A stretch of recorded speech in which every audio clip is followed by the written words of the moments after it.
How is my child going to learn that I don't want them to do something unless I tell them not to do it or apply consequences to what they just did? How will they learn they shouldn't do that? I talk about this all the time. Most behavior your children engage in are appropriate behaviors. Our kids, our students, our children, they're awake for many, many hours of the day.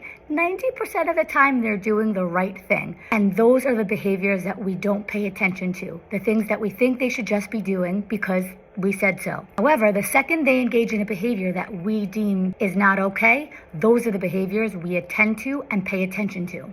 Parental and teacher attention is one of the most valuable consequences you can provide your students and your children. It doesn't matter what form it comes in, whether it's positive attention and you're telling them about something good they did, or negative attention in that you're telling them that you don't want them to do something. It doesn't matter what it is. That's the most powerful consequence you can give.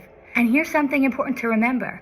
Most inappropriate behaviors your children engage in are inconsequential. They have no meaning to them. They're not a big deal, and they should be let go. There's no value to them. It's just a part of kids growing up. However, as parents and teachers, when we choose to acknowledge those behaviors, we then inadvertently give meaning to them. We attend to it, which in turn increases the probability that it is going to increase.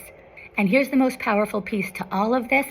Even if you ignore all of these behaviors that you think are annoying or inconsequential, even if you don't attend to them, which a majority of them you shouldn't, if you never attend to the appropriate behaviors, then your children are never going to know which ones they should be doing. So what you want to do is douse your child with attention and specifically reinforce and praise them when they are engaging in the behaviors that you would like to see more of. And it doesn't have to be every behavior. You want to selectively reinforce behaviors. Just make sure that you are genuine and sincere when you are doing it. Nobody can acknowledge every single appropriate behavior. I know that's very unrealistic, and also our children are not going to believe us when we are praising them. So the takeaway for today is that behavior responds much better to positive consequences than to negative consequences. By not attending to those annoying little behaviors that you might nitpick and attending to the behaviors that you want to see more of, those two things in conjunction are going to get your student or child increasing in the appropriate behaviors and decreasing in the behaviors that you deem to be inappropriate.